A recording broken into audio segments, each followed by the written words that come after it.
國際賽期結束咗，英超終於翻嚟啦。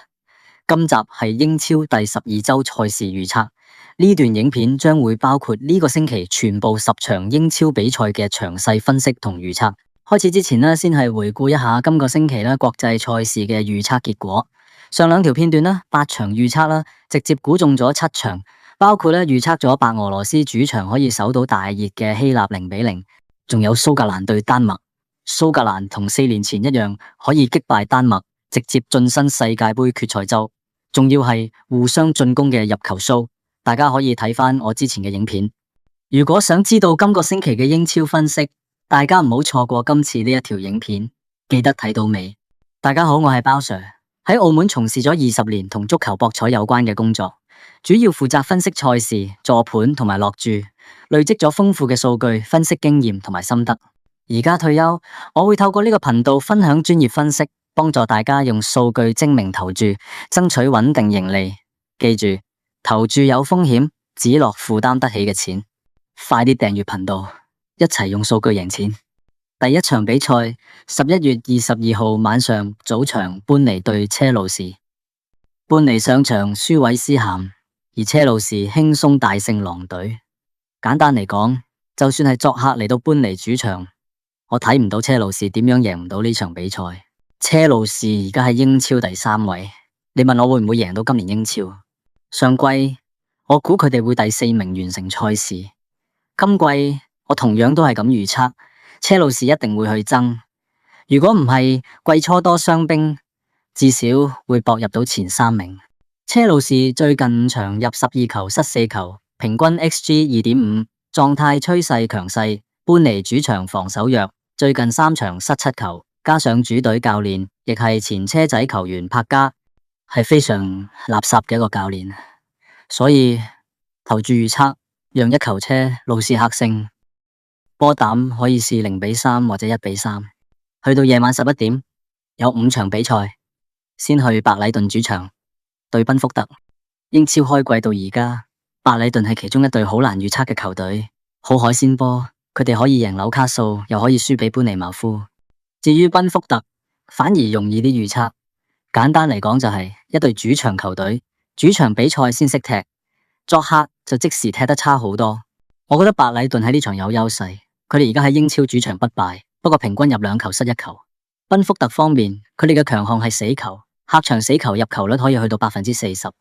我估計呢場比賽兩隊都會入球，但係最後主場出擊嘅白禮頓會較大機會贏，可能2-1或者3-2。所以呢場我哋簡單啲投注預測，入球大細 2.5 球大。之後我哋去到般尼茅夫主場對韋斯咸呢場，對比般尼茅夫同韋斯咸嘅狀態，般尼茅夫對上2場輸晒，韋斯咸反而對上2場連贏。新教練紐勞係咪可以帶翻起隊球隊？我覺得係好有機會。韋斯咸呢隊球隊嘅陣容唔應該停留喺降班區域。般尼茅夫主場雖然輸咗之前2場，但係佢哋唔係咁容易輸俾人。呢場兩隊球隊好接近，兩隊進攻都好有能力入波，同時兩隊球隊喺20隊英超入邊用邊路側擊%率最高嘅球隊，所以投注預測各球11個大，我估計去到13個亦都唔出奇。之後我哋去晏菲路球場，利物浦對諾定咸森林。上季利物浦主場比賽，當時森林喺72分鐘憑住黑神奧道爾嘅入波1-0擊敗利物浦。今次希望可以舊夢重演，我估會有人預測係有可能，特別係上一個比賽日，利物浦比曼城3-0大勝，利物浦會唔會俾人打沉？我就覺得完全唔會，相反呢場比賽仲會係利物浦輕鬆贏出。大家睇翻數據，利物浦主場平均入2.8球 ，XG 2.5，森林作客失球率去到1.8球。國際賽期之後，利物浦好需要一場大勝，證明自己強勢回歸，所以主場入波唔會手軟。投注預測利物浦讓1球球半主勝。之後到富咸對新特蘭啦，今季英超富咸狀態真係太差。11月8號輸愛華頓2-0，我自己估對球隊今年係有可能降班。雖然而家排15位，聖誕前趨勢都係向下。新特蘭上仙對阿仙奴，佢哋嘅表現顯示到球隊韌力係永遠唔會放棄，加上進攻好主動。如果呢個時段要揀一場比賽去睇，我會揀呢場，因為預期會打得好緊湊。新特蘭作客表現唔算好穩定，但係如果主隊先入波，一定會同佢鬥到尾，甚至我覺得入波會梅花間竹咁。投注預測可以直接買入球2.5大，或者同場過關，兩隊均取得入球加新特蘭勝或和，加開出總角球多於9.5球，呢個賠率有5倍，相當高。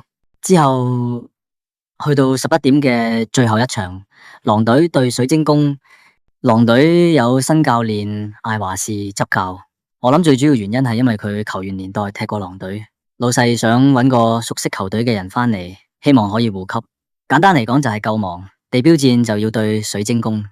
第一，對手好強；第二，啱啱接手唔夠時間去調教球隊。相反，客隊水晶宮最近5場入10球，XG 2.2，無論係球員狀態定球隊數據都係一面倒，對客隊有利。估計呢場會係大手交易，狼隊主場甚至入唔到波。投注預測水晶宮客勝，讓球評半客勝。另外，波膽0-2同埋0-3。夜少少凌晨1點半有場關鍵爭標賽事，聖詹士公園紐卡素對曼城。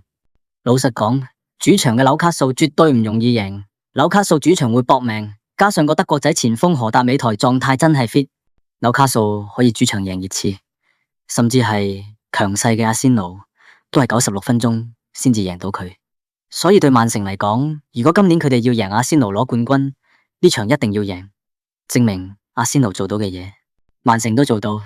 曼城而家已經可以講係一人球隊，係夏蘭特球隊，竟然可以喺世界盃外圍賽8場入16球，帶領挪威直接晉級世界盃，淘汰意大利，簡直係不可思議。今場我覺得夏蘭特會有方法喺聖詹士球場入波。曼城最近5場入14球，XG 3.0，我相信會係一場大手交易。另外，如果今場波曼城可以贏出，我認為絕對有機會同阿仙奴嘅爭冠軍。投注預測入球2.5大。之後去到11月23號星期日晚上10點，列斯聯主場對阿士東維拉。維拉今季一開始不停輸，一球都入唔到，但係最近狀態180度改變，上一個比賽日甚至大勝班尼茅夫4-0。相反，列斯聯作客輸俾諾定咸森林3-1。不過兩隊係今季嘅入球數字係唔理想。列斯聯主場難入波，維拉作客預計踢法會偏向保守，我相信佢攞1分都足夠。呢場比賽應該會幾悶。投注預測入球2.5細，波膽0-0同埋1-1。跟住到另一場，相信係呢周焦點賽事。11月24號凌晨12點30分，北倫敦打比，阿仙奴對熱刺。阿仙奴過5場比賽氣勢強勁，係可惜上個比賽日比鬥志頑強嘅新特蘭喺最後94分鐘追成2-2。熱刺方面以為主場可以絕殺曼聯，但係最後呢都係2-2，俾曼聯96分鐘入波。數據方面，阿仙奴主場平均入2.5球，XG 2.4。熱刺作客失球1.6，兩隊 head to head， 阿仙奴主場對熱刺嘅最近6次對賽，全部都大手交易入2.5入球以上，相信呢一場都唔會例外。阿仙奴今季狀態比熱刺好得多，加上主場酋長球場作賽，我估計阿仙奴會順利勝出。投注預測阿仙奴主勝，入球2.5大。最後一場，我哋去奧脫福，11月25號凌晨4點，曼聯對愛華頓。